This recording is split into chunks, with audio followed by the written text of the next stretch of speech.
많죠. 이상하죠, 그죠? 예? 그런 거라고 그게 단어라는 게 그렇습니다. 말이라고 하는 것이 이것도 계급이 있는 거예요. 우리들이 이렇게 공부하자고 했을 때는 아는 게 힘들다 그러잖아요.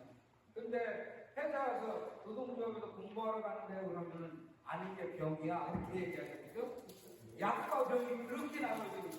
그런 측면에서 뭘 하나를 하더라도 제대로 공부해서 똑바로 하는 건 굉장히 소중합니다. 아까 버스에서 몇 가지 돌아가시면서 얘기하는 것 중에 배짱이가 되고 싶다 안 하시는 분 있었잖아요. 누구예요? 배짱이가 되고 싶다. 아, 예.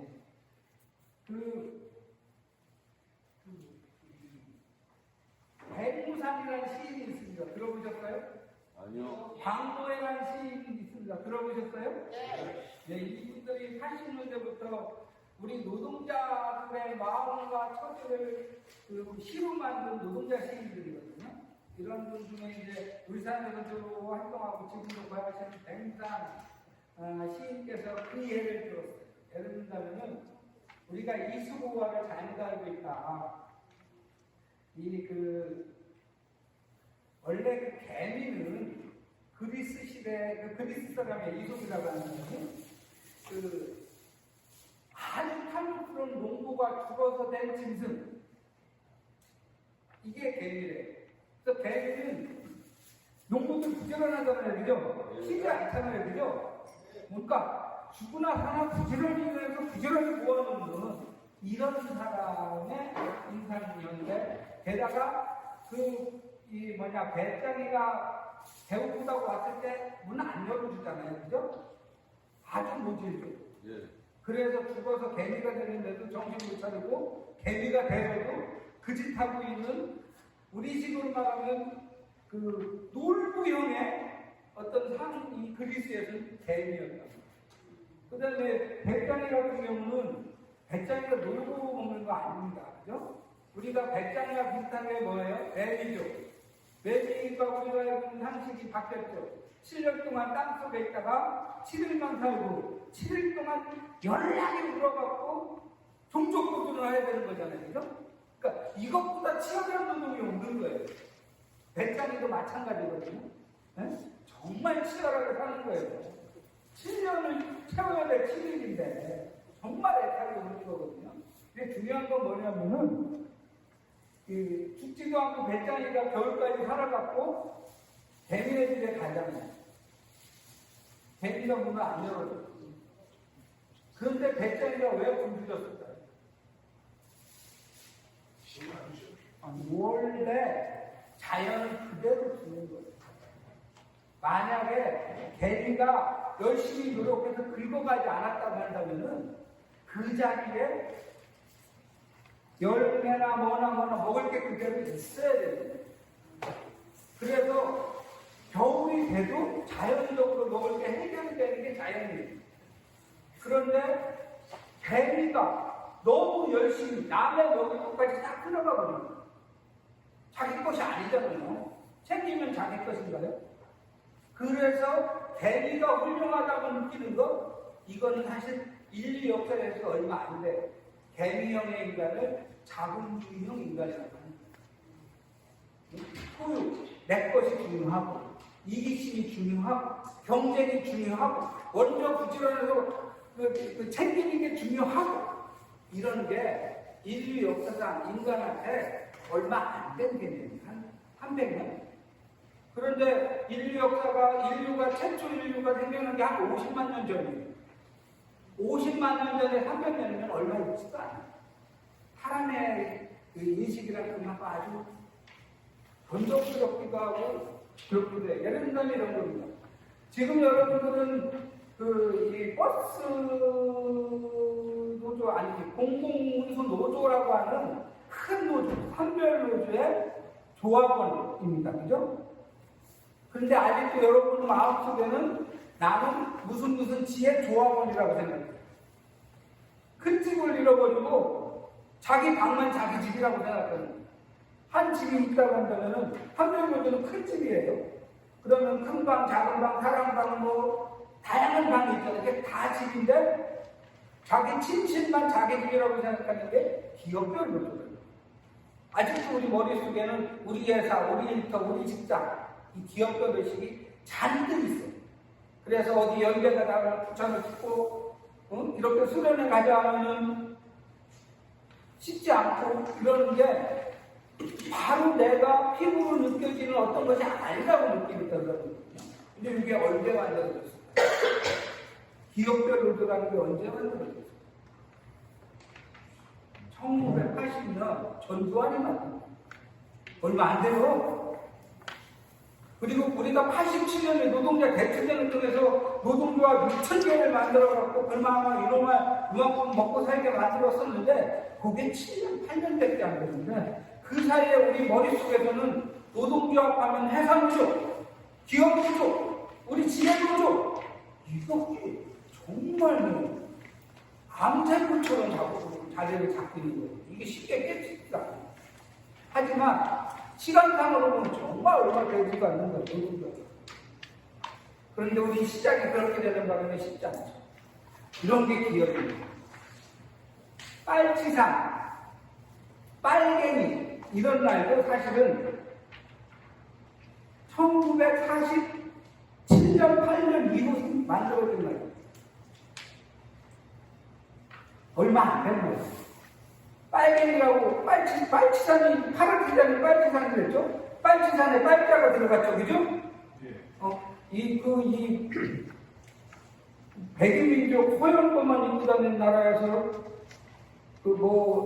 함께 살자는 등 가난한 자를 먼저 생각하는 등 이상한 말을 하는 사람들이 뻗어가면 빨간 난장에 빨간 깃발에 빨간 머리띠에 빨간색을 들이줘요. 여러분 어깨에도 빨간색을 들이줘요. 이러다 보니까 저것들이 이상한 놈들인데 빨간 걸 좋아하는 거 보니까 빨치산 빨갱이네 이렇게 들려요. 빨갱이가. 그러니까 이 빨갱이가 내일적으로 보면 나쁜 말이 아니에요. 참 함께 살려는 사람 이런 사람들이란 뜻인데 그게 멸칭이 됐잖아요. 그죠? 그런 얘기를 들으면 상대가 망해. 그러니까 그게 욕이 되거든요. 그래서 빨갱이라는 말은 쉽게 쓰면 안 돼요. 왜냐하면 그 말 본뜻은 나쁘지 않았는데 우리 사회의 역사가 그거를 나쁜 거로 만들어버렸기 때문에 쉽게 쓰면 안 되는 이런 부분이죠. 하지만 빨갱이 반대말도 있었습니다. 빨갱이 반대말 뭘까요? 몰입에 들어보셨어요? 몰입에 자기의 이익을 챙기기 위해서 오사꾼을 해서 때로 돌아다니는 이런 걸 때사기꾼 이게 몰입이에요. 그러니까 이쪽에서 빨갱이라고 욕했을 때 저절로 만들어진 게 지들은 몰입의 면세 이랬던 거예요. 그래서 빨갱이의 정확한 반대말은 자기 이익 자기만 하려고 하는 못된 마음으로 무리지어갖고 음모를 꾸미는 무리를 몰입에 이게 반대말이에요. 이 정도는 이제 오늘 여기서 하나 배워가는 겁니다.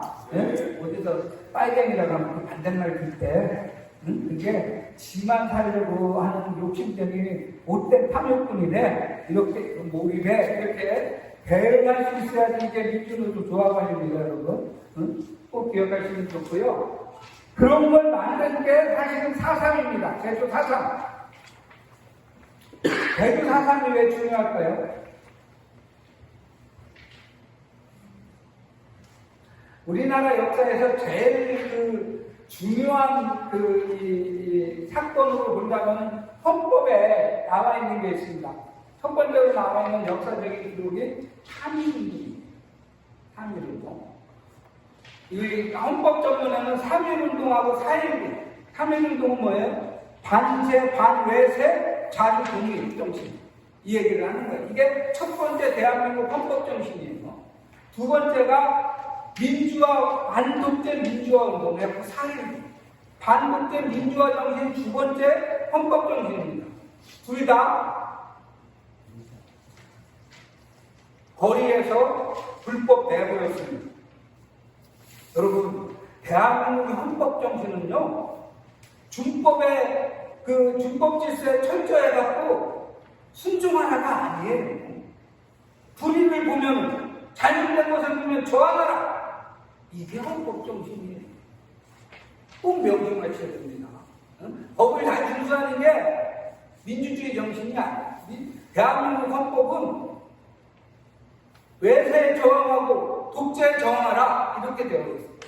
이런 부분이죠. 그런데 한민운동이 중요한 이유는 뭐냐면요.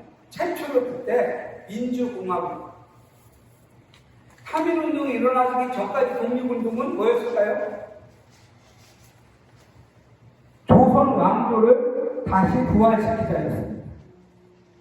같은 나라인데 왕조와 공화국은 다른 거예요. 그죠? 왕조는 나라의 주인은 왕이에요. 백성들은 왕이 내려준 은혜를 먹고 사는 노예들이에요. 민주공화국은 뭐예요? 시민들이 주체가 되어갖고 계약을 해서 만든 사회라는 뜻이에요. 그러니까 민주공화국이라고 하는 것은 국민이 주인이라는 거예요. 그러니까 왕조 시대에 관리나 군대나 경찰이나 법률이나 이런 부분은 왕을 지키기 위해서 다른 사람들을 지배 관리하는 체제예요. 근데 민주공화국이라고 하는 반대예요. 국민 시민을 지키기 위해서 관료나 검사, 경찰 이런 분들이 봉사를 해야 되는 체제라는 거예요. 이게 같은 나라인 것 같지만은 전혀 다른 개념입니다. 그런데 우리나라 역사에서 최초 민주주의를 말하는 역사적인 그 사건, 이게 3.1운동이기 때문에 3.1운동이 그래서 그렇게 중요한 거예요. 우리가 뻗떡하면 민주사회, 자유사회라고 했을 때 그 역사적인 출발점, 그게 3.1운동이었기 때문에 3.1운동이 그렇게 중요한 거예요. 그럼 사상은 독립운동을 해갖고 분단 조국을 만들겠다는 사람 아무도 없겠죠, 그죠?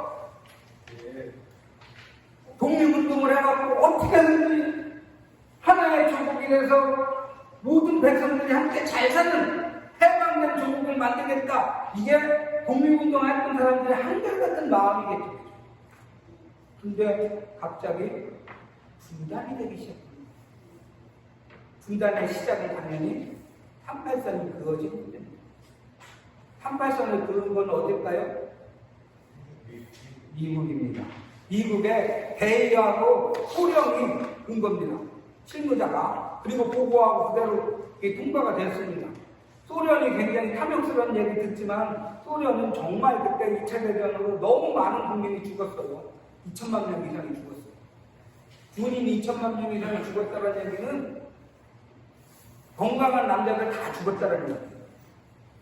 그래서 소련은 65년도까지 끝난 게 45년이니까 20년 동안 인구조사 결과를 발표를 못해요.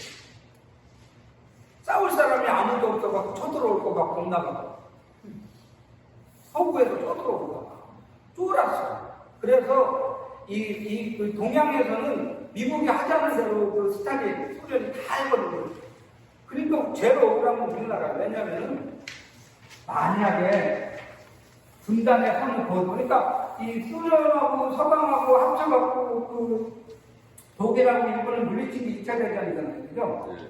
그러면 서방에서는 독일이 동독서독으로 분단되죠. 그렇잖아요. 그죠? 그러면 여기서는 일본이 서일본, 동일본이나 남일본, 북일본으로 분단돼야 돼요. 근데 희한하게 왜 우리가 분단됐을까? 이거 역사를 한번 생각해 보세요. 우리는 정말 억울한 겁니다. 왜 우리가 해전국도 아닌데 일본을 나눠야지 왜 한국을 나눴을까? 미국 근동놈들의 입장에서는요, 일본하고 조선이 구별이 안 된 거예요. 그리고 워낙 소련군의 진주가 빨랐기 때문에 어떻게든 끊어내려고 했을 때 눈에 딱 보이는 게 한발선이었어요. 그러니까 거버리고. 그런 것 때문에 정말로 억울하고 그냥 분단이 됐어요. 근데 이제 북쪽에는 그 소련군이, 남쪽에는 미군이 이렇게 주둔을 하면서 서로 자기한테 유리한 신생국을 만들어야 될 거 아니에요. 네? 그래가지고 이제 모스크바에서 이른바 삼산행이라고 하는 소련, 미국, 그리고 영국인가? 태국의 외상들이 모여갖고 향후 일본과 한반도 문제를 어떻게 할 것인가 회의를 했어요. 그랬을 때 미국이 제시했던 거는 조선은 자기 스스로 나라를 이룰 역량이 없으니까 30년 동안 신탁금치를 하겠다. 이렇게 얘기를 한 거예요. 사실 우리가 36년 일본 놈들 집에도 지긋지긋해 죽겠는데 소련이든 미국이든 외국으로부터 신탁금치를 또 받아야 된다는 게 누가 찬성을 하겠어요? 그런데 미국의 애초 제한이 30년이었는데 그걸 5년으로 땡기고 그다음에 그 5년도 신탁은 하되 남북 조선 민중들이 스스로 자기 정부를 투표를 통해서 결정하고 만들어가는 부분을 우리가 후견을 하자. 이게 소련에서 제한한 3년 신탁금치 제한이었거든요. 그런데 이 동아일보가 이런 미국과 소련 안이 이렇게 충돌해서 이렇게 얘기하다가 소련 안에 이 부분으로 정리가 됐다라는 얘기는 빼뜨리고 신탁금치가 한다는 해방된 지 얼마나 됐다고 또 외국인하고 우리를 지배한단다 이러면 안 된다 라고 하면서 이제 이른바 신탁 반사운동이 일어났어요. 처음에는 전부 좌우할 것 없이 전부 신탁금치 반대였어요. 근데 이제 요즘처럼 이 인터넷이 있어갖고 저기 미국에서 있던 일이 우리가 바로 하거든 이런 세상이 아니에요. 그때는 제일 빠르게 띠띠띠띠띠띠 정보. 근데 정보도 강력해서 최소 보수교회에 있던 일이 한국 서울까지 오려면 일주일 이상 걸리는 거예요. 그런데 동아일보가 3.3에 결정한다 어제 하면서 오늘 후회를 부린 거예요. 무슨 얘기겠어요? 동아일보하고 이승만내하고 미국 측이 처음부터 기획한 거예요. 그러니까 우리는 정말 가짜뉴스로 분단을 시작하게 됩니다. 그래서 갑자기 독립을 절실하게 바라는 세력은 우파가 되고, 3년이지만 신탁을 수용하자라고 하는 게 좌파가 되고, 막 이렇게 하다 보니까 이게 누가 독립 세력이야? 헷갈리기 시작합니다. 이 과정 속에서 분단국가를 확정한 게 이승만의 정읍선언과 함께 이 48년의 3.15 선거, 3월 선거인가? 이런 부분이었는데, 4.15인가? 그랬는데, 4.3은 유일하게 첫 번째로 물리적으로 안 된다, 분단된 조국은. 우리는 통일돼. 하나 된 조국을 원한다. 분단에 저항한 그러한 역사적인 이 민중 공기가 4.3이었다. 그래서 중요해요. 독립과 분단 그 사이에 역사가 단절되고 왜곡되고 들키는 이런 부분에 있어서 우리 노동자 민중들의 저항 이걸 상징하는 게 3.1운동과 4.3입니다. 그래서 아마 역사적으로 이 두고두고 이 실패하지만 이 역사를 끝까지 책임지려고 했던 해방의 몸부림 이게 4.3항쟁입니다. 그 다음에 전쟁이 일어났죠. 전쟁이 일어나면서 분단은 끝장났어요. 분단은 완성됐어요. 왜? 전쟁은 피가 묻잖아요. 그죠? 전쟁이 일어나기 전까지는 남북한이라고 하는 부분이 지금처럼 나라가 다르다든가 왼수라든가 적이라든가 이런 게 전혀 없어요. 그냥 지금식으로 말하면 영남 정도? 광주에서 대구 가는 이런 정도의 인식과 크게 다르지 않아요. 그러니까 지금으로 옛날에 그대로 재면 옛날이 안 보이는 거예요. 옛날의 조건을 가지고 지금에서 다시 해석을 해줘야지만이 역사가 보이는 거거든요. 아까 이제 거창 이 수목공원에서 해설하시는 이렇게 준비한 거 보면서 저는 무슨 생각을 했냐면 참 고생하는데 경상도에 왜냐하면은 우리 12분짜리 그 동영상에서도 해설의 주체가 군인이었어요. 그죠?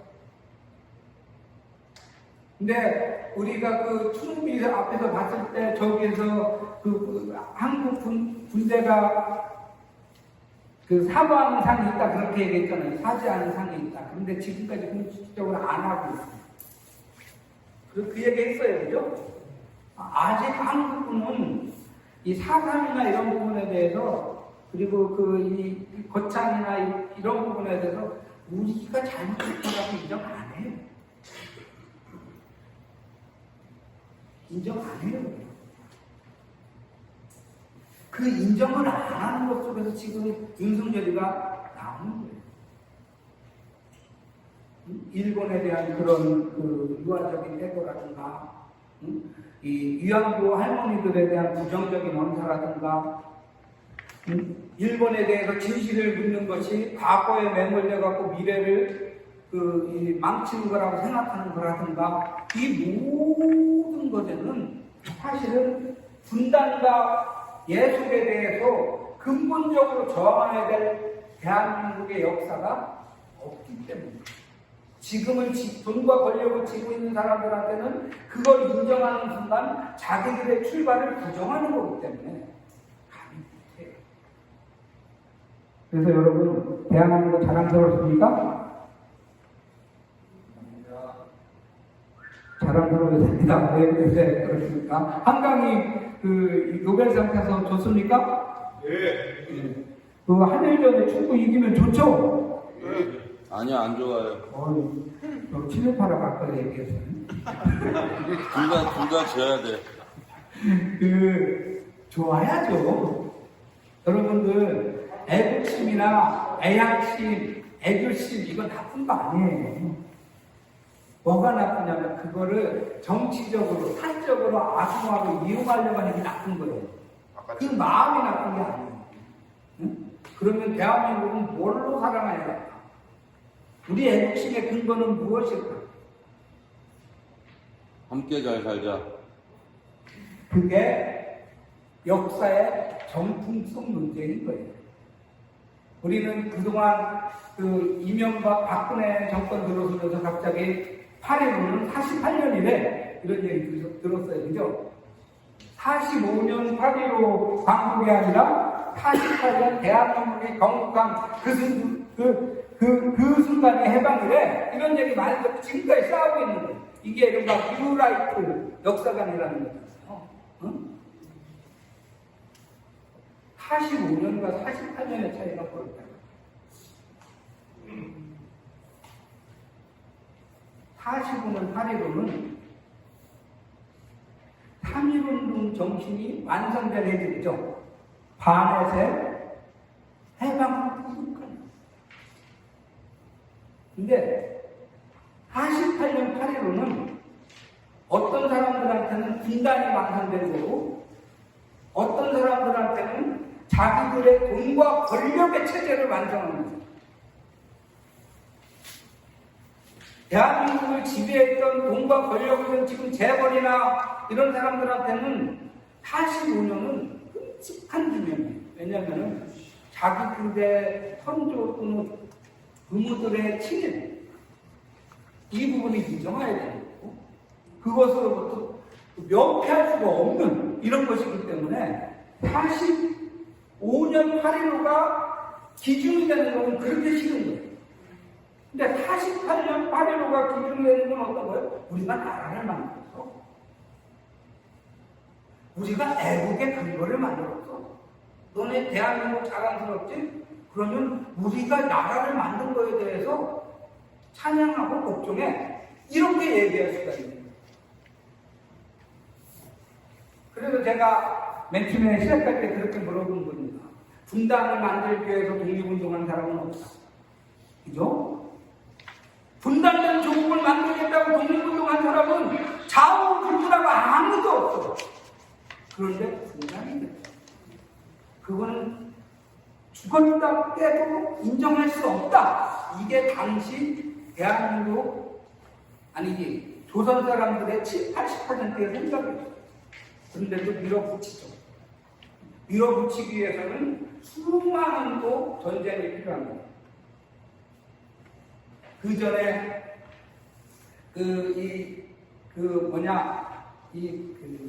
사상 전에는요, 대구를 중심으로 항쟁이 많이 많았어요. 우리는 대구, 10월 대구 폭동이라고 예를 드는 게 저희 같은 사람들한테는 10월 대구 민중항쟁 이렇게 표현하거든요. 그때도 수천 명, 수십 명이 죽고, 또 철도 노동자들이 파업을 하고, 87년 이후로 88년대까지 정말 쉬지 않는 투쟁을 했어요. 그러면서 분단 안 된다, 그렇게 얘기한 거예요. 심지어는 한 번도 사회주의거나 좌파를 인정한 적이 없었던 김구조차도 한발선을 넘으면서 분단된 나라는 안 된다, 그렇게 외쳤단 말이죠. 그래서 지금은 이제 윤석열애한테 이 김구 선생조차도 테러리스트니 뭐냐라고 이제 좀 욕먹고 있죠. 그걸 주장을 했다고. 그런 부분에서 저항은 없었던 것이 아니에요. 그런데 한 지역의 모든 인민들이 함께 일어나가고 분단을 반대하고 그 폭력에 반대했던 것이 4.3 제주 항쟁입니다. 그래서 중요해요. 그래서 어떻게든지 현 지배자들은 사상을 지으려고 해요. 사실은 4.3이 3월 3일날 시작된 게 아닙니다. 1년 전에 이 3일 기념식을 한다고 온 사람들이 모이고 있는데 말을 타고 치안을 했던 경찰들, 이게 친일 경찰들이에요. 이놈들이 이제 치안을 유지한다고 이렇게 마을을 지나가다 애 2명이가 쳐버려요. 그러니까 그냥 가버리니까 해방된 나라에서 일본 순경이었던 일을 하는데 가만히 있겠어요? 작업죠. 이 작업갖고 빨리 저기 책임져라 이렇게 했더니 발표를 해요. 그래서 제주도인 6명이 죽었어요. 1년 전에 있었던 이것에 대해서 항의를 했죠. 당시에 미군정을 대표했던 대표적인 조선 사람 2사람이 있습니다. 하나는 전체 내무부 장관 역할을 했던 조병옥이 있고, 또 하나는 서울시 경찰청장 노릇을 했던 장택상이라는 사람이 있습니다. 조병옥이 그것에 대해서 경찰이 잘못했네, 앞으로 이런 일이 없게 하겠다라고 하면 사실은 잦아들었을지 모르는데, 경찰의 정당방위다 이렇게 발표를 해버리는 말이에요. 그러니까 제주도에서 전체 노동자 상인들이 다 파업을 하면서 저항을 했어요. 그러니까 이 저항을 하는 거에 대해서 진압해 이렇게 된 거예요. 진압해라고 했을 때 이제 상징이 하지 군장이라고 동아시아를 한반도를 책임지던 미군 장군, 그러니까 미군정의 대통령이죠. 하지 군장이. 이 사람이 미군들이 왔을 때요, 동양 사람들은 6.25가 딱 터졌을 때 미군 사람들이 왔을 때 제일 미쳐버렸던 게 뭐냐면, 여러분들도 처음에 외국 사람 보면 누가 누군지 잘 구별 못하고, 외국 사람이 이 동양 사람들 보면은 아무도 구별 못한대. 얼굴이 팍팍해갖고 점만 쩍쩍 들려있는 것 같아서 전혀 구별을 못한대.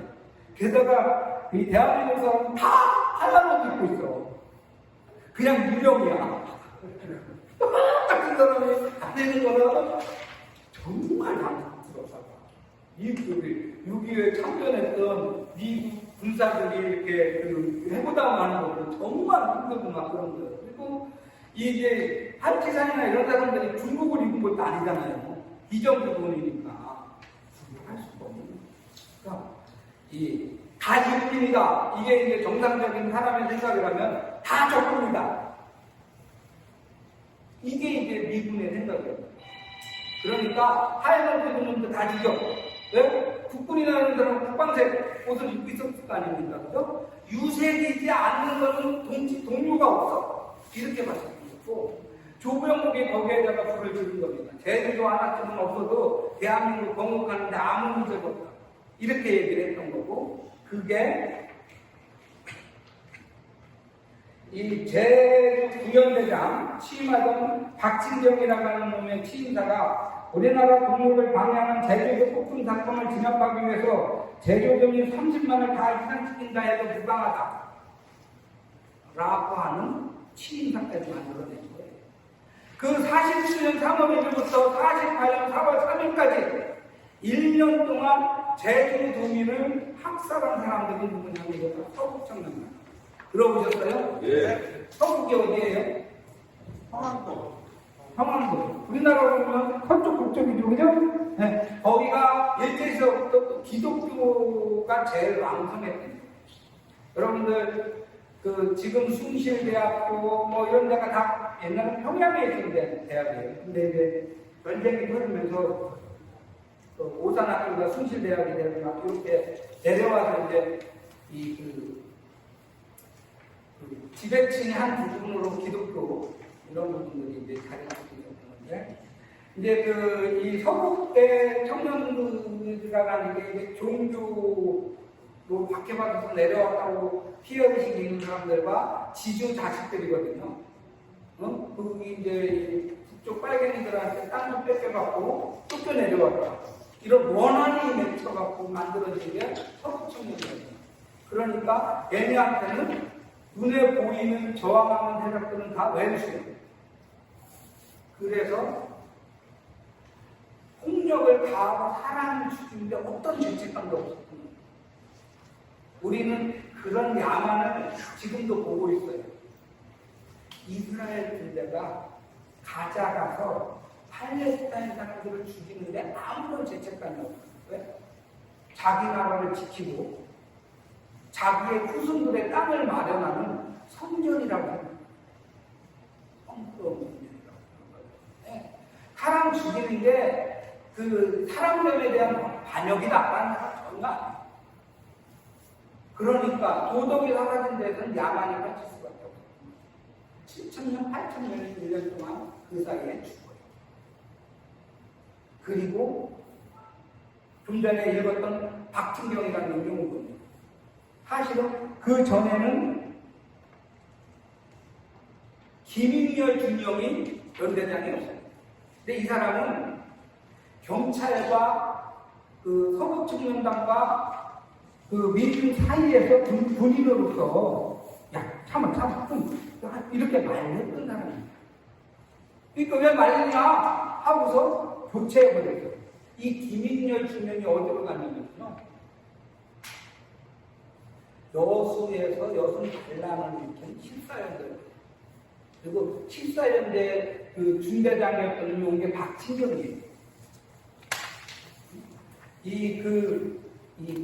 사상으로 군대를 추가 파병한다고 했을 때 여순 항쟁, 여순 반란이 일어난 거잖아요. 그죠? 그 전에 제주도에서 연대장이었던 사람이 여기 연대장이에요. 일종의 이제 징계형 전직을 당한 거잖아요. 거기서 뭐라고 했겠어요? 나는 억울하다. 대한민국 군인이 총구를 외세를 향하는 게 아니라 제 국민에게 향하는 게 이게 맞냐? 지금 대한민국 총구는 잘못 돌려주고 있다. 이런 얘기를 해요. 그리고 일사연대장이었던 놈이 제주도에 와갖고는 좀 전에 얘기한 거 다 죽여도 돼. 그 얘기를 듣고 거기 누구야? 누구? 군? 네, 맞아. 처음 들어보죠? 이런 사람이 있는가? 네. 저도 한 10년 전에 처음 들어봤어요. 문상길. 성도 좋아요. 문상길 중사가 박진경의 부관이었는데 손선호 하사들과 데리고 저 새끼 저러다가는 제주도민 다 죽이겠다.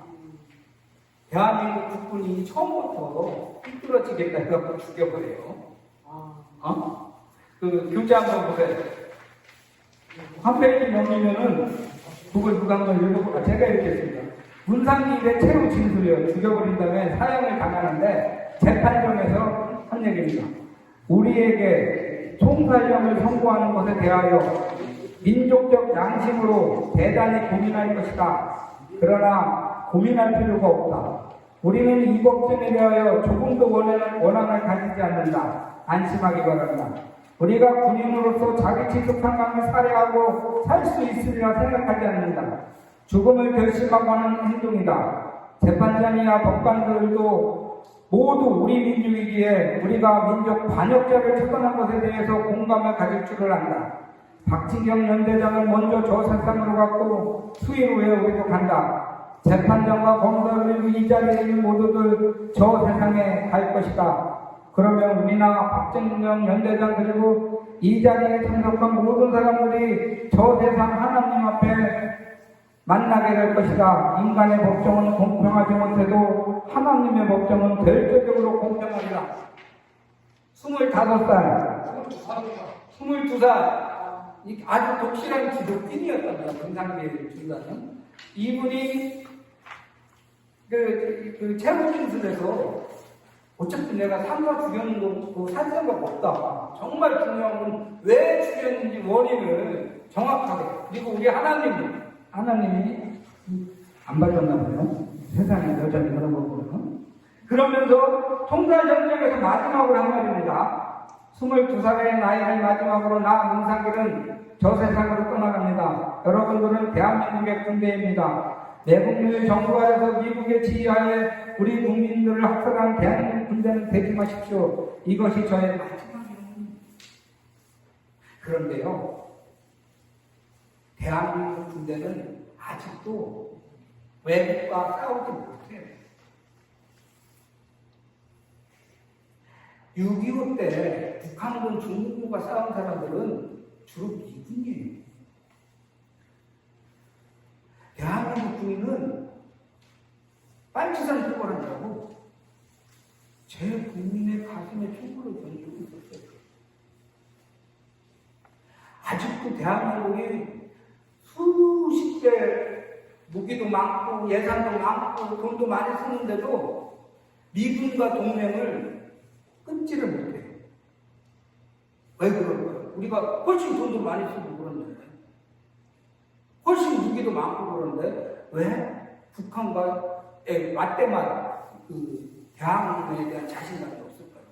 미국이 빠져나가면 세상이 무너질 거라고 생각해요. 6.25 때 남한군이 북한군과 맞짱 떠갖고 형편없이 가는 게 그나마 우리 혼자는 안 된다는 생각 때문에 미국이 꼭 있어야 돼. 그래야지만이 지금 우리 이것을 유지할 수 있어. 이 생각이 정말 이 DNA화돼. 그지는 다름없어요. 정말로 슬픈 노예의 일이에요. 다시 말씀드릴게요. 북한보다 한국에 국방비도 수십 배 많고 무기도 수십 배 많고 군대 수도 수십 배 많고 수십 배는 아니구나. 그런데도 미군이 없으면 우리는 곧 질 것 같은 패배였어요. 이런 부분이 뭐냐면 자기가 자기 힘으로 못 싸워. 자기가 자기 힘으로 못 싸웠기 때문에 감히 독립적으로 싸울 생각을 못하는 거예요. 우리가 민주화 운동을 하고 나라 사랑 운동을 하는 건 뭐냐면 우리 안에 박혀있는 이 지긋지긋한 노예의식, 혼자는 죽어도 못한다는 의존심, 이 부분과 싸워서 이겨야 돼요. 다시 말씀드리겠습니다. 우리는 싸워왔습니다. 헌법 정신의 두 번째, 4.19라고 했습니다. 그죠? 4.19. 전쟁 끝난 지 5년 만에 이승만 부정부패 독재 정권에 맞서서 학생들이 일어났습니다. 대한민국 사람들은 조선민족은 정말 싸움 잘해요. 옛날에는 이 금메달 고 권투나 뭐 레슬링이나 싸우는 종족에서 네, 여기를 뺐잖아요. 그 다음에 그 뒤로 70년대 그동안 6.25 때문에 노동자 민중이 다 정신을 박탈당했거든요. 뭐 노동자 민중, 노동자 하면 빨갱이라고 먹고 죽여버렸으니까. 응? 그래서 새롭게 최초로 나타났던 새로운 역사, 이게 새로운 노동자 계급을 선언한 전쟁입니다. 우리나라 역사에서 전쟁에 대해 소중함은 4.19 이후 대한민국의 민주주의, 대한민국의 애국적인 그 기초는 우리 노동자 민주주의, 우리의 단결과 투쟁으로 세우겠다 선언을 한 거나 다름없는 역사적인 맥락이기 때문에 전쟁에 대해서 또한 중요합니다. 그리고 그 뒤에 80년 5월 강제, 87년 6월 항쟁, 97년 민주노총의 날치기 총파, 그리고 그 뒤에 효선이 미선이 미군 탱크의 빨대에 대한 촛불 이렇게 이어지고 있다는 거죠. 이 부분이 우리가 대한민국을 자랑스럽게 생각한다거나 애국한다는 그 역사적 근거가 됩니다. 왜 우리가 자랑스럽냐? 4.19를 한 나라다가 촛불을 들어 부패한 그 국가를 쫓아낸 국민이다. 그러니까 우리는 자랑스럽다. 이렇게 역사를 정리하는 게 이게 노동자 민중의 역사입니다. 반대로 민중의 힘이나 이런 친구들은 박정희 전두환이 안 해서 너네 이만큼 먹고 살 줄 알고 이런 식이잖아요. 그래갖고 뭐 하라 이런 얘기를 하는데 수치죠. 그렇습니다. 어떻든 그래서 4.3이 중요합니다. 그리고 4.3에 가서 민중학살하는 부분에 대해서 14연대 그 젊은 군인들이 이건 아니다 하고서 항명, 그 명령을 취소하라, 이렇게 얘기한 건데 그 마른 불만 잔뜩 있는 들판이었습니다. 불길이 하나 탁 터지니까 그동안 이렇게 눈에 봤잖아요. 분단되고 있는 이런 부분에 대한 민중들의 저항이 팍 터져갖고 걷잡을 수 없이 확 확전된 게 4.3 아니지. 여순 반란이라고 표현되는 여순 항쟁이었어요. 그런데 대의 없이 들어갔으니 금방 깨지겠죠. 그죠? 응? 금방 깨지고 여기를 침범해 왔던 사람이 아까는 우리가 내내 최영신 그 장군만 얘기를 했잖아요. 최영신 장군네가 그 가족이 유명한 거는요. 동학, 천도교, 이쪽에 그 다만축 교령, 저기로 말하면 이제 천주교의 대장, 이런 걸 해왔던 집안이에요. 그리고 여러분들, 우리 역사에서는 아직도 드러나 있지 않지만은, 만주에서 항일 독립투쟁을 했을 때 가장 많은 사람이 죽어가는 이런 단체가 김원봉의 의열단단이고요. 천도교와 그와 연관된 대종교라고 했어요. 대종교는 당군 왕검을 신호로 모신 이런 종교거든요. 여기가 이 신도들이 만주에서는요, 최소 10만에서 20만 명이 일본과 싸우다 죽었어요. 근데 이 부분은 종교 역사라 남한도 북한도 이 역사를 제대로 아직 잘 정리하지 않고 있어요. 그런데 사실은 이제 저항이라고 하는 부분, 해방이라고 하는 역사를 보면 얼만큼 많이 피해를 감수하고 싸웠는가. 사실 이것으로 결정하는 것들이고, 아까 벌장 제일 먼저 진실이 흉노되고 이렇게 싸웠다 이렇게 하잖아요. 그죠? 이게 저절된 게 아니잖아요. 그 제일 유명한 사건이 그 연장 불태워 죽인 거 있잖아요. 응? 원래 이제 저 때까지 이승만 정권 때까지 하나도 못했던 거예요. 4.19 장면 정부가 일어나면서 4.19 일이 터진 거예요. 응? 그래서 비로소 그때야 진상규명이 어떻다 양민하고 이런 얘기가 쭉 나온 거거든요.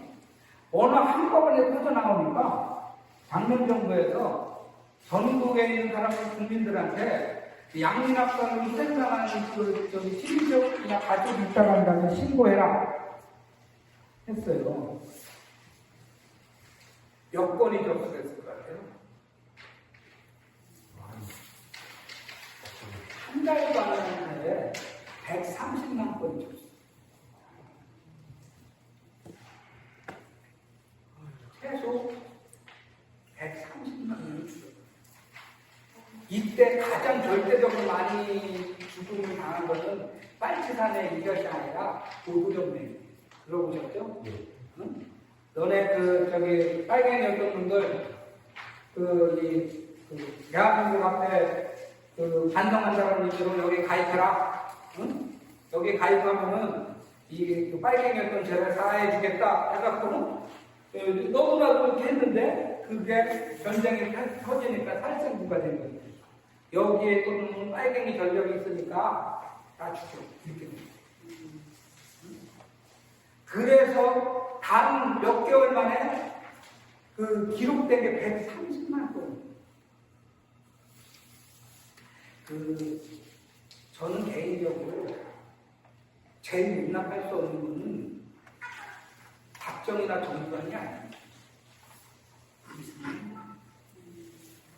이승만은 자기 민족을 세계 역사로 제일 많이 죽입니다. 히틀러도 유대인이라고 다 타민족 죽였죠, 그죠?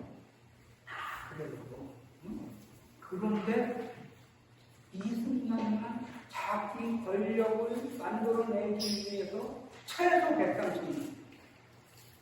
그래서 어떤 분들은 6.25 전쟁을 어떻게 표현하냐면 남북 간의 이데올로기 전쟁이 뭐 이렇게 얘기를 하고 이승만과 미국이 자기의 안정적인 지배를 위해서 양심적이고 저항적인 세력을 상하는 청소 전쟁이었다.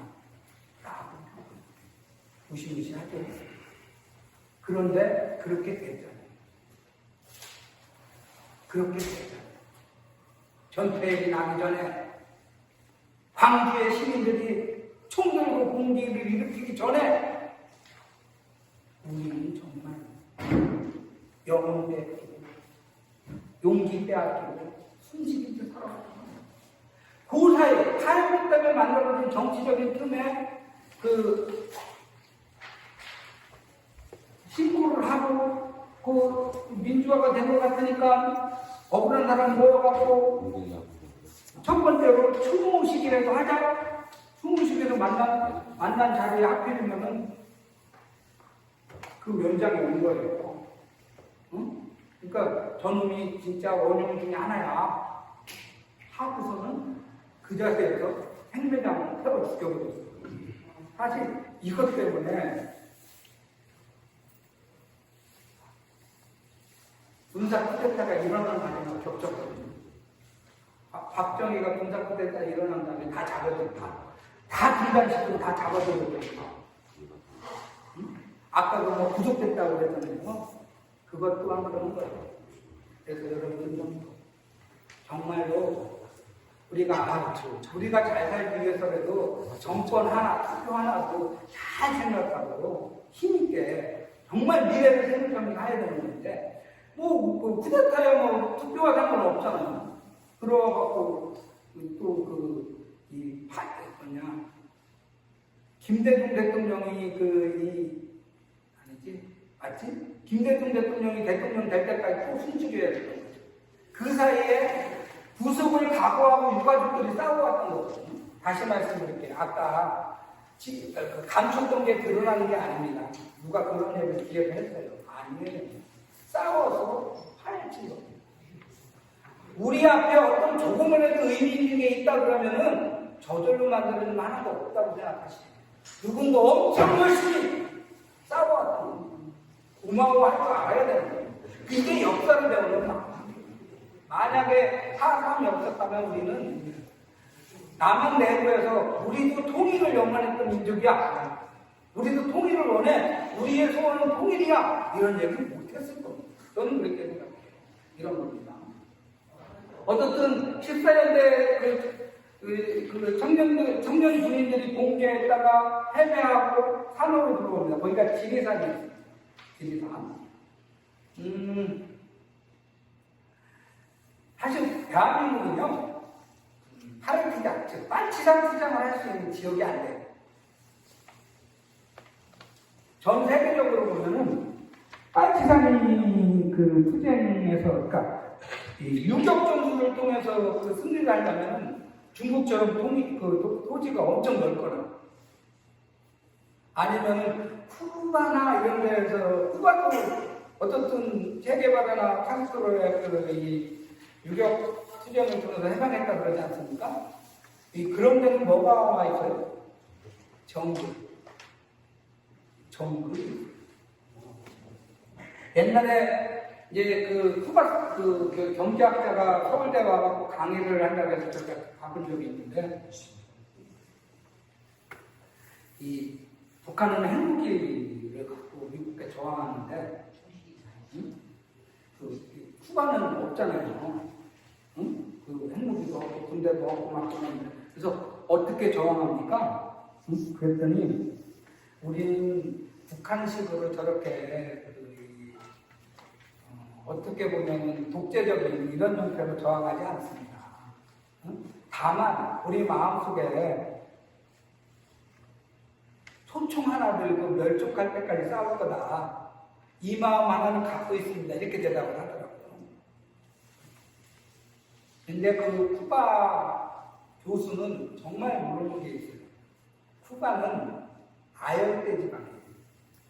굶어 죽거나 얼어 죽을 여지가 없어요. 근데 한국은 굶어 죽거나 겨울에 얼어 죽을 여지가 너무 많잖아요. 그죠? 그러니까 이 싸움의 여지가 전혀 다른 거예요. 그 부분에 대한 생각이 없으면 빨치산 투쟁에 대해서도 전혀 다른 거예요. 사실 그 쿠바의 빨치산 투쟁은 멕시코에서 배를 타고 들어가는 거거든요. 수십 명이. 그리고 몰래 입항을 해갖고 어느 산으로 들어가서 거기서 저항을 한다 그랬는데, 재수없게 멕시코에서 쿠바 가는 사이에 배가 난파가 돼갖고 거기서 반을 잃어버려요. 그리고 그 산에 들어갔는데 싸움도 몇 번 없었어요. 오히려 그 얘기를 듣고 쿠바 민중들이 우리를 해방시킬 군대가 우리 땅에 들어왔단다, 우리도 가만히 있으면 안 된다, 투쟁으로 환영하자, 이런 식으로 해갖고 그때 정부를 무너뜨려 버린 거예요. 그리고 그것이 이제 그 저항군과 결합되면서 쿠바혁명이 이루어진 거예요. 이 어떤 의미에서 우연과 행운이 겹쳐갖고 쿠바혁명은 이루어졌던 거예요. 그런데 지리산은 어떻습니까? 첫 번째 하나는 게 너네 굶어 죽어라. 그게 겸벽 청양. 아까 들으셨죠? 네. 겸벽 청양. 청양. 깨끗한 들판을 만들어라. 견벽. 벽을 견고하게 쳐라. 겸벽 청양. 이 전술을 근대전에 처음으로 도입한 거는요, 만주에서 일본군이에요.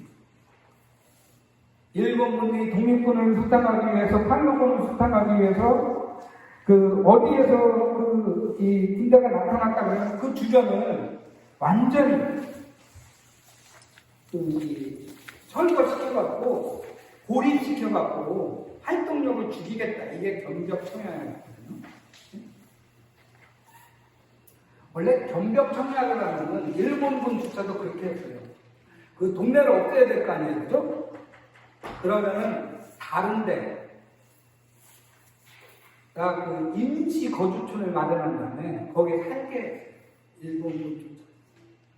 근데 일본군으로부터 잘못 배운, 그래서 한국군의 주역이 됐던 일본 군대 이 장교였던 놈들이 한국 군대에서 군대를 만들고 나서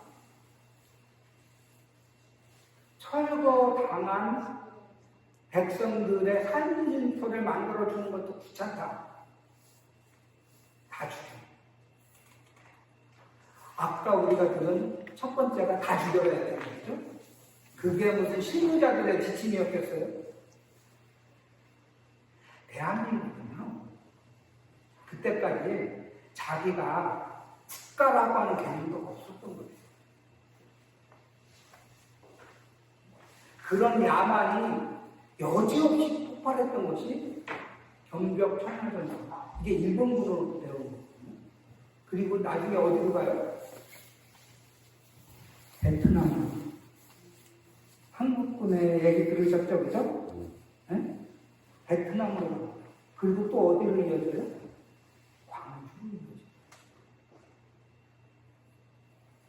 힘 약한 민중들에 대한 서슴없는 폭력. 대한민국을 만든, 분단 국가를 만든 우리 안에 내부 공권력의 성격입니다. 우리가 시위라도 하면 바로 탄압 들어오죠, 그죠? 그게 뭐, 파출소나 뭐, 일개 저기에 못됨이라고 생각하는 착각입니다. 정말 도도한 그들의 역사가 있습니다. 우리가 왜 중요하냐? 이 역사에 대항할 수 있는 또 다른 희망의 길, 이걸 마련하자. 이런 부분이 사실 민주노조라고 하는 말 속에 숨겨져 있는 겁니다. 왜 우리가 민주노조라고 따로 사용하겠어요? 한국노총과 다르다고 왜 얘기하겠어요? 단지 우리가 더 당당하게 회사에 맞서서 우리 얘기를 한다는 것도 있지 않아요. 우리 역사가 우리 조국과 민중을 책임져라라고 하는 역사로 말해주고 있기 때문에 우리가 더 당당하고 더 대의명분적으로 일해야 되는 거예요. 아까 그 양민학사라고 했을 때 다 죽여가. 그건 50년 넘어서 만들어진 거고요. 51년이잖아요. 그전에는 제일 무서운 게 뭐냐면 손가락 총이었어요. 여순학교 때 그 순천의 어떤 마을에서 그 꼬마애가 빨치산 쫓아다니면서 그 연락병으로 했던 놈이 있었나 봐요. 근데 애가 총을 맞았어. 그래서 이제 이 파르티자 빨치산들이 그 동네한테 애를 떨구고 간 거예요. 치료도 좀 해주고 좀 살게 해줘라. 그런데 하필이면은 이제 또 애들끼리 또 거기에 뭐가 있었나 봐요. 그러니까 산 사람이다 막 이렇게 따돌림하고 막 그런 게 있었나 봐요. 그래서 어느 그 면이나 이 수천 무슨 면자리에서 지들끼리 싸운 거야, 애들끼리. 응? 한 놈이 나와 뭐 이렇게. 그러니까 얘가 뭐라고 했냐면은 니네가 자꾸 나 이렇게 괴롭히면 우리 사람들 데려가서 가만 놔두지 않을 거야? 이렇게 한 거예요. 근데 그걸 지나가는 면소리가 들었네. 그리고선 또 이상하다고 또 신고를 한 거예요. 아까 어떤 면장이 신고했다 불타 죽었던 것처럼 정말 신고 정신 스스로 대학인데 앞서가는 저 사람 간첩인가 다시 보자 뭐 이런 거 옛날에 다 보고서 사셨지 않았어요? 그 퓨어로 앞서가는 저 사람 간첩인가 다시 깜짝 놀랐어요. 그래갖고 걔를 잡아가갖고 그 얘기를 다 실속해 한 거예요. 그리고 그 동네에 와갖고 누가 너를 도와줬어? 찍으라고. 이거는 빨치산과 내 동안 불순분자가 돼갖고 제가 손가락 쳐. 동네가 다 죽었어. 결국 이 손가락 때문에 온 동네가 다 죽었어. 11살쯤 됐었나? 몇 살 있을 거예요. 이 손가락춤이라는 게 이렇게 이런 식으로 해갖고 원한이 쌓였죠. 나중에 전쟁이 터지고 나갖고 그 원한 맺힌 사람들이 왔을 때 그때 그 짓을 했던 놈도 가만뒀겠어요. 그죠? 이게 이제 좌우 양민 서로 이렇게 죽이는 이런 것의 계기가 됐어요.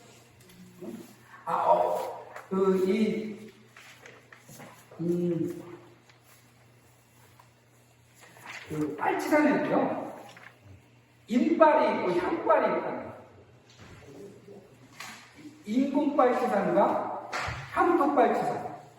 무슨 얘기가 하면은, 이제 북한군이 내려왔기 때문에 이제 인민군, 정규군 빨치산 있고, 동네에서 무참 공기했다가 이제 그 산속으로 도망 나왔던 빨치산이 있을 거 아닙니까? 근데 이제 누가 원한을 해줬을까요? 인빨은 원한 없어요, 그죠? 응? 향빨은 자기 형제의 피가 묻어있는 거죠. 그러니까 사실은 이런 거죠. 이게 우리 정비사 김성 조합원이라고 있습니다. 근데 이분이 제가 이런 얘기 엄청 싫어했어요. 응? 초창기 얘기할 때. 근데 어느 날 술자리에서 그런 얘기를 하더라고요. 이 사람 곡성 사람이에요. 자기 집은 경찰 집안이에요. 다 죽었어요. 응? 아버지만 살아남은 거예요. 근데 아버지만 살아남은 이유가 아버지는 애가 싸가지가 없어서 일찍이 가출을 해갖고 복수가 돼갖고 전국을 둔 거예요. 그러다가 해방됐다고 온 거예요. 그러니까 이 다른 사람들은 경찰 집안이라고 떡덩어리였을 때 모르지만은 이분은 그 사람과는 전혀 다르게 살아요. 그런데도 다 엮어갖고 죽으러 가는데 새빨갛게 젊은 인빨, 인민군 저희가 잠깐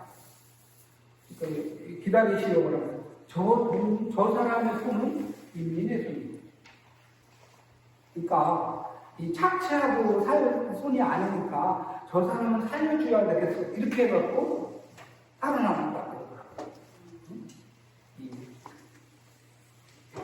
그러니까 제가 뭔 얘기를 하려고 하는 거는요, 이성을 잃지 않았다라는 얘기를 하려고 하는 거예요. 서로 간에 이렇게 하는데, 사실은 여러분들은 또 잘못 생각하는 것 중에 하나가 인민재판 싫어하죠, 그죠? 네. 인민재판 왜 싫어해요? 검사, 판사가 전문가로서 걔네가 재판하면 정의로운가? 지금 우리 보고 있잖아요. 워낙 보는 일이라고. 응? 인민재판이라고 하는 부분은 대놓고 모아놓고 저 사람에 대해서 그동안의 역사를 다 얘기해봐라요. 아까 우리가 한 것처럼. 응? 그러니까 예를 들면 1987년 영화에서 이한열 역할을 했던 무슨 동원? 강동원의 할아버지는 굉장히 큰 부자였고, 남한에서는 이 친일파로 이렇게 목록에 올라가 있어요. 그런데 그거를 북에서 문제 제기했어요. 북쪽에서. 그 사람은 이 지주라는 조건을 오히려 활용해서 독립운동에 정말 큰 목표를 하시는 귀한 분이다. 이렇게 얘기를 했어요. 그러니까 동일한 모습인데도 전혀 다른 판단이 가능한 것이 우리 사회잖아요. 그렇죠? 보이는 게 다가 아닐 수도 있고. 그러니까 오히려 종합적으로 알 수 있는 거는 다양한 사람의 경험이 저 사람을 어떻게 보고 있는가, 이런 부분을 드러낼 수 있는 거예요. 이게 인민재판이에요. 이런 거 싫어해요. 샤바샤바가 통하는 전문가들이, 심판 방망이를 들고 자기들이 결정할 수 있는 이 특권, 이런 부분들을 만드는 데 알려주시거든요. 그들은 그걸 원하는 거예요. 근데 여러분들도 집행부 운영위가 결정하는 거 별로 안 좋아하고 총회에서 투표해 그러죠, 그죠?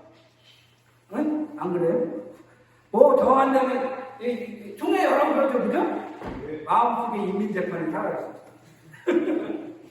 어떻든 우리가 잘못 알고 있는 민주주의라는 것도 많은데 이 그 당시에도 이제 그런 측면이 굉장히 많았어요. 그다음에 이제 아까도 이 얘기하려고 그러시는구나. 정말 이 세계 전사에서 가장 강고하게 힘들고 어려운 싸움을 한 거는 지리산 빨치산들이었어요. 이 정도가 쿠바와 비교하면은 쿠바는 그냥 캠핑하고 야영하고 다먹다 이럴 정도로 격이 다르고 그럼에도 불구하고 이 빨치산의 비극은 뭐냐면 남도 북도 다 묻어버렸어요. 공식 역사에서. 그러니까 이제 80년대 민주화 운동을 했었던 그 세대들, 이른바 38, 이런 사람들은 처음에 세상을 배울 때 자주적이었으면 좋겠어요. 외세에 흔들리지 않고, 그 다음에 민주적이었으면 좋겠고, 그 다음에 남이나 북에 휩쓸리는 게 통일됐으면 좋겠어요. 가족인지 통일. 그래서 나오거든요. 이랬으면 좋겠어요. 이랬을 때 누가 이런 저항을 했는가? 누린 것도 없고 명예도 이름도 모두 남기고 싸운 게 누군가 했을 때 지리산 빨치산이 있어요. 지리산 빨치산은 80년대 그 투쟁에는 반란의 고향, 저항의 고향이었습니다. 나는 저 산만 보면 치가 떨린다고 말하고 가슴이 떨린다. 이런 부분이 괜히 나왔던 게 아니에요. 우리한테는 완성되지 않는 분단을 넘어서 해방된 조국, 통일된 조국, 민중이 주인되는 조국으로 가는 가장 상징적인 역사가 지리산 빨치산입니다. 그래서 우리가 여기를 찾게 되고 또 배우게 되고 이런 측면이 있었다. 이런 거죠. 어디까지 가는지 모르겠어요. 지금 시간이 어떻게 됐어요? 이거 시간이요. 당연히 밀란 반란이 되다 시작하면 되겠지. 사건치가 인빨과 형발했으니까요. 세계 유격전 사상 유령 진상까지.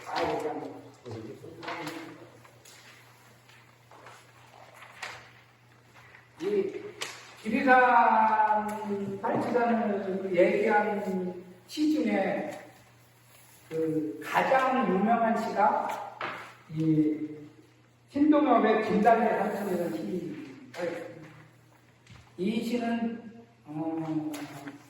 몇 년 전에 돌아가신 백기환 선생도 특히 이 구절을 좋아했다고 합니다. 기다림에 지친 사람들은 산으로 갔어요. 기다림에 지친 사람들은 노조를 만들었어요. 기다림에 지친 사람들은 촛불을 들었어요. 그때 지리산은 모든 억압당하고 또 간절히 뭘 원하는 사람들한테는 마음의 고향을 주는 것이야. 지리산에 그런 의미가 있다는 얘기를 다시 한번 확인해 보고요.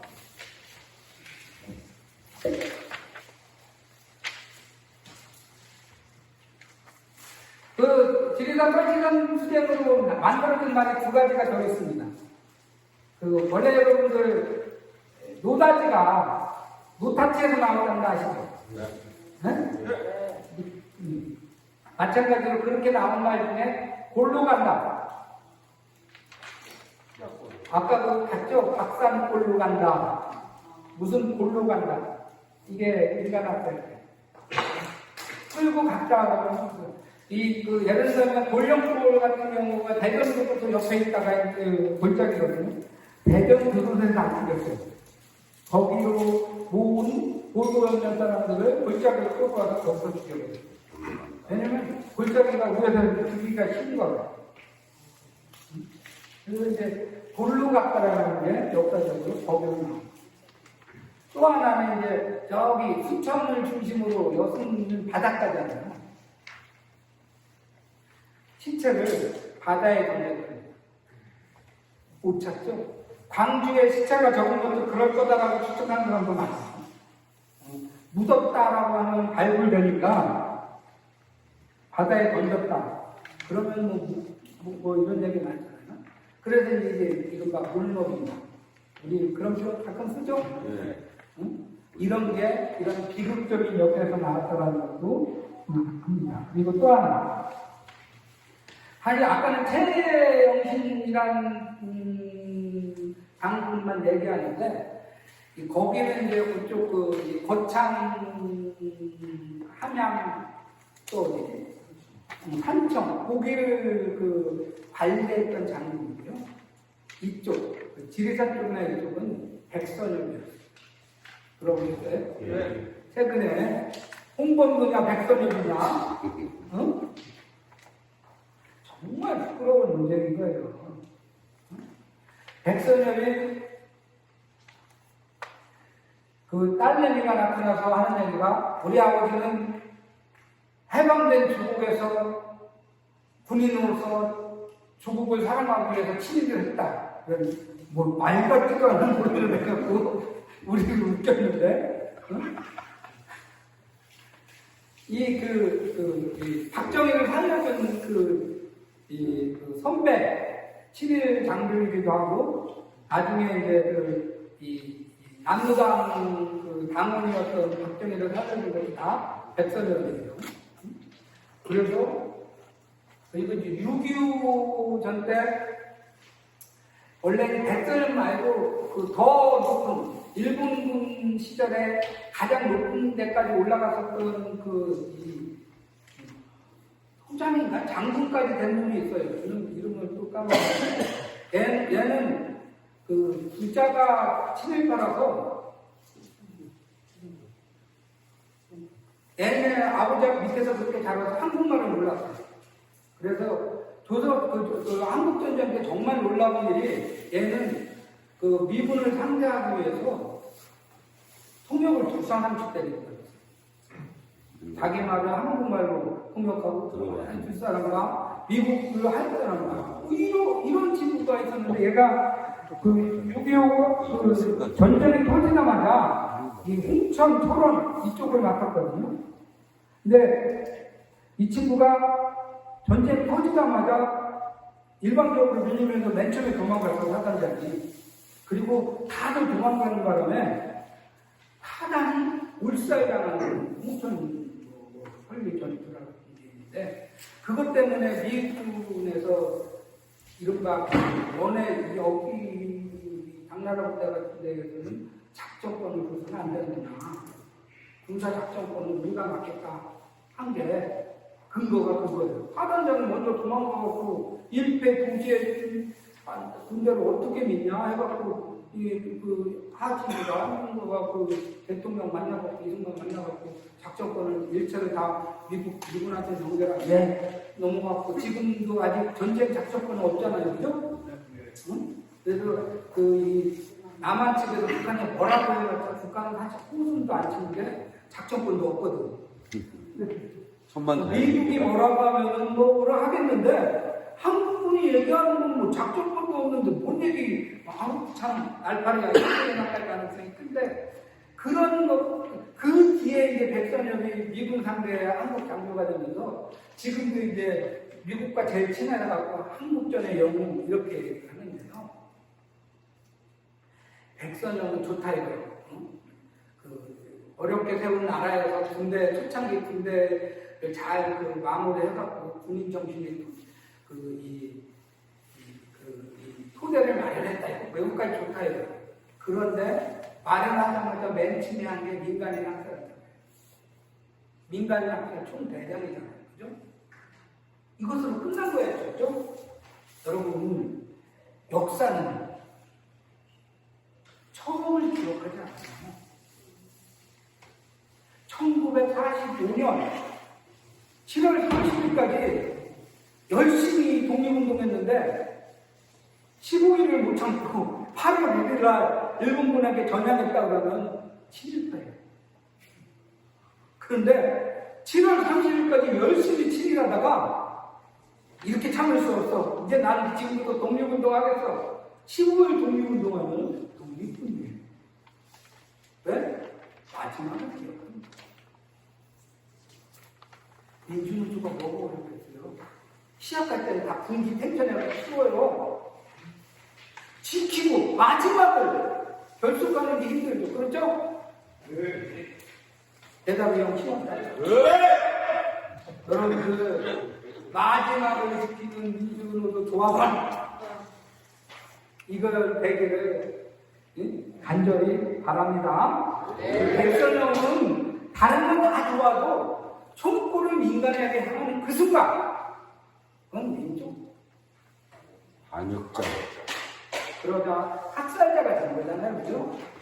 그 다음부터 지금 이승만 뭐 하겠다, 뭐 강화문 광장을 이승만 광장으로 만들겠다, 그리고 이런 거는 이승만이 마지막에 없을 거고 국민들은 끝난 거잖아요. 그죠? 네. 그러면 끝난 거죠. 마지막으로 중요하지. 그 전에 뭐가를 했어요? 역사의 폭군.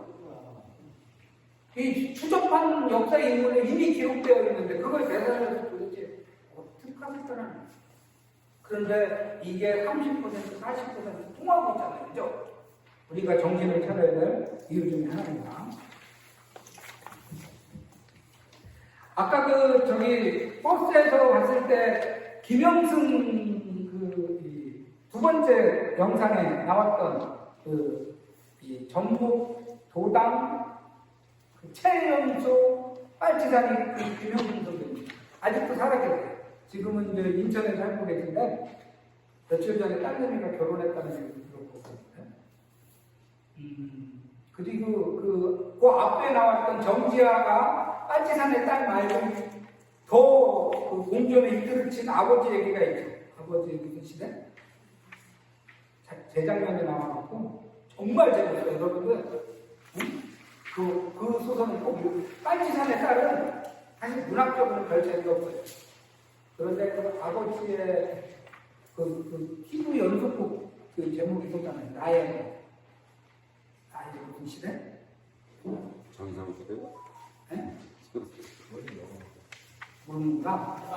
해방일진. 아버지의 해방일진이라는 소설책이 있거든요. 정말 재밌어요. 어쨌든 내용 알려주는 것보다는 가능한 한번 사고자에 정말 재밌어요. 저는 그 내용으로 그거 하나로 한강 대신에 그 친구가 노벨상 탔으면 좋겠다라는 생각을 한 적이 있어요. 그 해백산맥을 보면은요, 마지막 번에 이제 포위당해서 저 어린 친구들은 다 내려보내요. 살아서 다시 미래를 개척해라. 그러면서 이제 이 마지막까지 죽음으로 저항할 수 있는 사람은 남아라.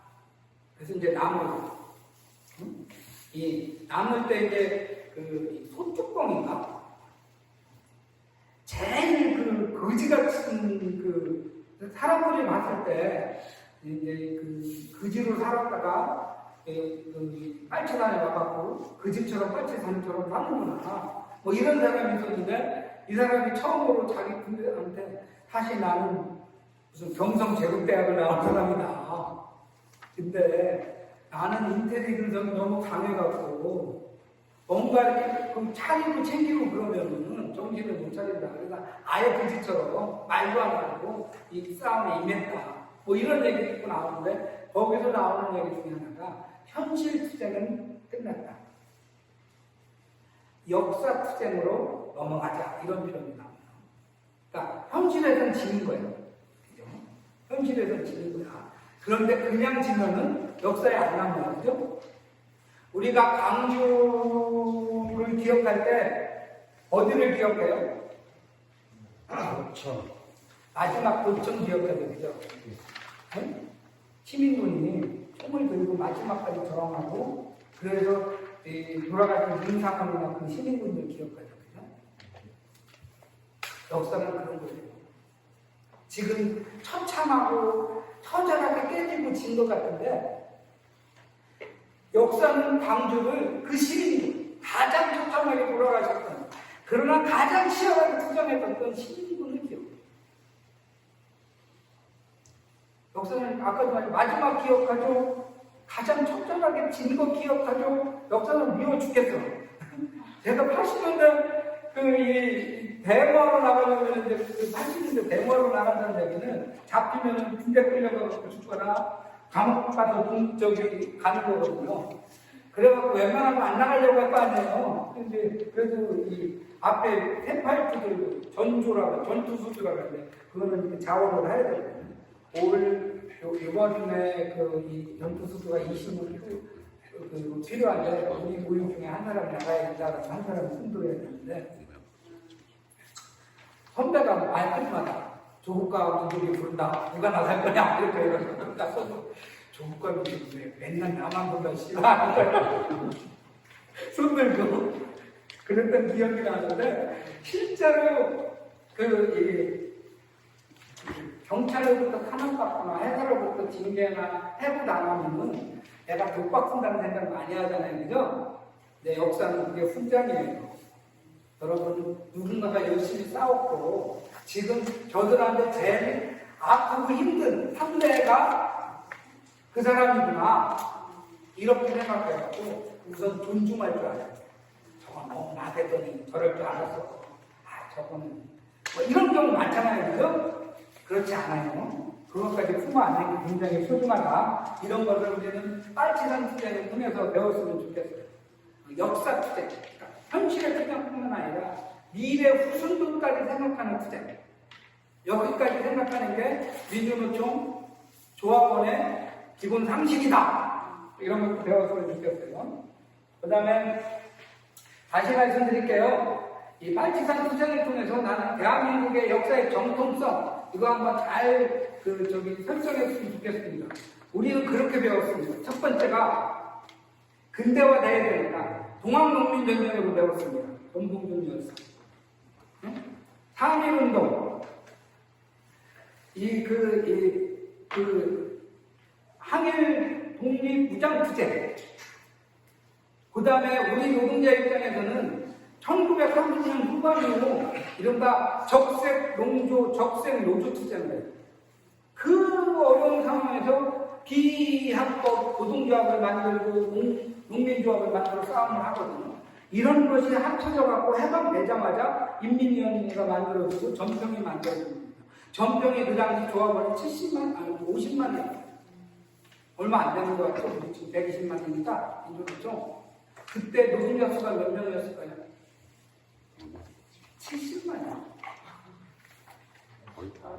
이 70년대 들어서 전태일이 그랬잖아요. 200만 근로자 대표 전태일. 그 비석에 써야했어요. 70년대 노동자 200만 밖에 안 됐어요. 지금 몇 명이에요? 몇 명이라고 민정은 지금 5명이에요? 집회 가갖고 맨날 들으면서 맨날 까먹죠? 2,200만이나 2,300만이나. 어쨌든 이렇게 늘어나는데 70만 중에 50만 명이 노동조합에 가입할 수 있는 힘. 순식간에 전국의 인민위원회라고 하는 자치조직을 만들 수 있는 힘이라는 게 저절로 만들어진 게 아니에요. 저쪽 국민의힘의 나쁜 놈들은 마치 미국이 나가사키와 히로시마에 핵弹떨어뜨려갖고 우리가 해방된 거라고 생각하잖아요. 그래서 주성복합도 천만이 아니죠. 원래 핵폭탄이 안 떨어뜨려 됐어요. 1945년 들어서면서 일본 군들은 지들이 질 줄 알았어요. 왜냐면은 히틀러가 졌기 때문에. 그리고 소련군이 만주의 참전을 선언하자마자 무릎을 무너지거든요. 그것 때문에 빨리빨리 미국과 협상을 해갖고 한국해갖고 우리를 지켜야 된다 해갖고 사실은 45년 들어서자마자 이미 미국하고는 한국선 협상을 하고 있었어요. 왜 그렇게 했을까요? 소련이 서두르니 다 빨갱이 나라가 되잖아요. 너네가 미국이 아무리 미국도 우리는 자본주의 국가인데 우리를 지켜줘야 될 거 아니야. 내가 너네한테 한국 갈 테니까 빨리빨리 정리하자. 그런데 미국이 안 들어줬어요. 왜 안 들어오냐면 사실 2차 대전은 미국이 싸운 게 없어요. 물론 일본보다는 미국이 제일 오래 싸웠죠. 근데 정말 못 싸워요, 미국은. 유럽이나 이런 데는 다 소련이 싸웠어요. 아우슈비츠나 독일, 여기 마치 미군이나 영국군, 프랑스군이 들어와서 해방한 것 같죠? 천만에만 다 거짓말이에요. 다 소련군이었어요. 그래서 빨리 항복하려고 했는데 미국이 뭘 걱정했냐면 전쟁 끝나고 나면 스탈린만 영웅이 돼 있을 것 같은데 그러면 저놈들 어떻게 막지? 겁을 줘야 될까 이것이 필요한데 핵폭탄을 너네 까보면 다 죽일 수 있어. 그게 핵폭탄이에요. 그리고 그 핵폭탄으로 이게 나중에 미국의 비밀문제가 나오는 거예요. 최소한 30년은 소련을 누를 거라고 생각합니다. 이 무기의 위력이 있기 때문에. 그런데 3년? 88년에 소련이 핵무기 실험을 해요. 그래서 그런 일설이 있습니다, 여러분. 원래 하지나 메가더가 북한과 만주에 열댓 개의 핵폭탄을 터뜨려버리자. 그러면 끝나지 않겠냐. 그때까지만 해도요, 핵폭탄 떨어지고 난 다음에 방사선이나 낙진 같은 거, 이게 보고가 안 됐어요. 이게 오래 이렇게 가는 건지도 몰라요. 이것도 1960년 후반, 70년 들어서나 그 피해가 드러나기 시작했거든요. 그때는 몰랐어. 그냥 위력이야. 그래서 이 터뜨리면은, 전쟁 끝나지 않겠냐? 그렇게 요구를 했던 거예요. 그게 너무 급박해갖고, 소련이 어디를 협박했냐면, 그 당시에는 소련이 아니라 장거리 미사일이 없어갖고 미국은 못 쳐. 워낙 멀리 있으니까. 프랑스하고 영국 이 대통령하고 수상한테 연락을 해갖고 너네가 이걸 못 막으면은 우리는 미국은 못 치지만 너네는 치겠다 이렇게 된 거예요. 그러니까 이제 미국하고 영국하고 프랑스가 미국 대통령 만나갖고 핵은 쓰지 마라 이렇게 됐고 그거에 메가더를 이렇게 폐지시킨 국가적인 선택을 뭔 얘기하다가 여기까지 왔는지 모르겠는데 핵폭탄은 전쟁에 영향을 끼쳤던 게 아니에요. 일본은 이미 항복했어요. 일본은 한 100개 터뜨렸어야 되는데. 그런데 아까 말했지만 대폭 위협, 공포심을 부각시키기 위해서 핵폭탄을 터뜨리는 거죠. 정말 못했죠. 어쨌든 그런 조건 때문에 핵폭탄 터뜨려서 우리가 해당됐다는 얘기는 객관적으로도 사실이 아니거든요. 그 다음에 2차 대전이 끝났을 때 저항이었던 데는 다 다시 식인지가 됐어요. 근데 조선은 3차를 거쳐서 국제회담을 끝내고 거기는 어떻게 독립시키지? 어떻게 하지? 무슨 얘기냐면 치열하게 싸우더라고요. 우리가 안으로부터 싸움한 결과로 우리가 해방을 맞이한 거지 그 반대는 아니다라는 거 이런 거 꼭 기억했으면 좋겠습니다.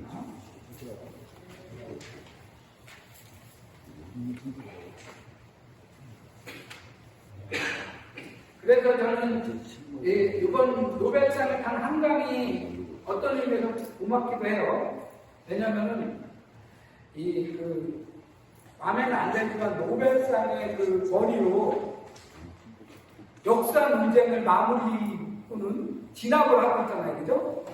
저놈들이 4.3 공산 빨갱이 폭동이다, 여성이 무슨 항쟁이냐, 그런 반란이다, 막 이렇게 하고, 아직도 다 해결 안 하고 있는데, 그리고 그것을 근거로 해서, 민주당도 빨갱이다, 문재인도 빨갱이다, 이렇게 얘기를 하고 있을 때, 노벨상을 통해서 역사인지 뭔데, 이걸 내밀는 거거든요.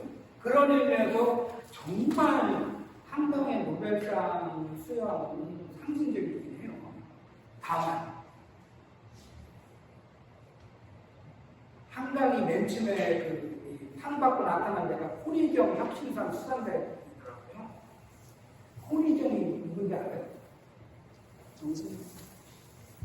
혼이가 뭔지 알아요? 누구 뭐예요? 그래, 우리나라 최초의 자기 저기를 만들었다는 그 뿌리, 현대 뿌리, 이 뿌리 차를 만들었을 때 현대 회장이 누구예요?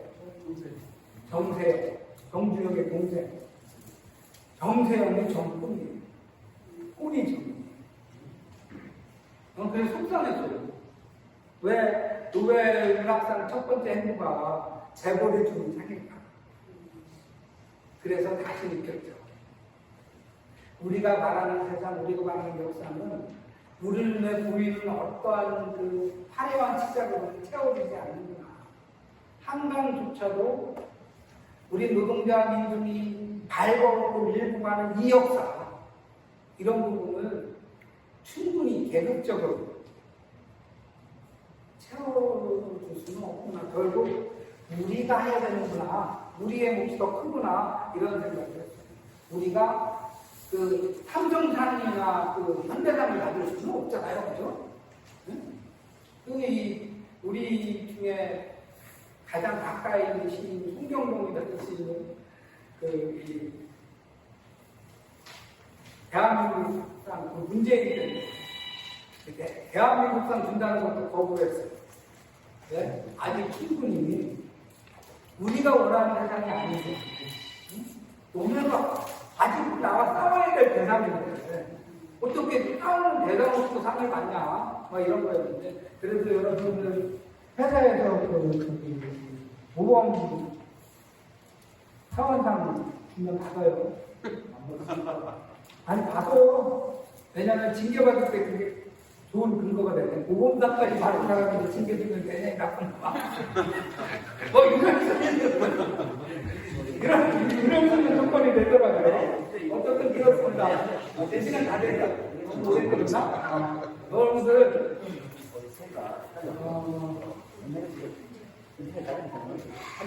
어렵고 힘들수록 그것이 역사 앞에서는 더 당당하다는 거. 그리고 어렵고 힘들기 때문에 견제를 한다는 거. 아까 우리 나랑 공감대 비상인들 그 버스에서 얘기할 때 아유 바보 이렇게 생겨. 현대자동차 직원이었는데 명예퇴직을 했다고. 명예 좋아하냐 바보지. 그때 차라리 정비행위로 당했으면 복직하거든요. 명예퇴직을 설정하니까 복직도 못하는 거예요. 그래서 나도 아이고 가슴이 아팠습니다. 무슨 얘기인가? 여러분 정말 현명한 단어는 눈앞에 어떤 길이 있을 때 쉬운 길이 아니라 어려운 길이 현명한 거예요. 꼭 명심하세요. 쉬운 게 선택하지 마세요. 아까 꿈이 없다는 얘기 듣고 깜짝 놀랐어요. 개인적으로 꿈이 없을 수 있어서 우리 노동조합 꿈 있잖아요. 그죠? 전태일 열사가 일기 중에 그렇게 썼어요. 사람들의 가장 큰 문제점은 꿈이 너무 적다는 거예요. 게다가 대한민국은 꿈이 전부 개인적 증거로 이렇게 규결되어 있잖아요. TV의 어떤 프로그램을 봤더니 네팔인지 하는 여기에 실형수랑 폭포 앞에서 사람들이 와서 이렇게 기도를 이렇게 한다는데, 다른 사람들은 자연이 없고 공동체가 없고 그러는데, 대한민국 사람은 우리 남편, 우리 자식 너무 좋게 살아요. 조금만 더 눈을 들어서, 그리고 조금 더 힘든 길이 현명한 길이라는 걸 믿고 멋있는 민주노조 조합원이 되길 바랍니다. 고맙습니다.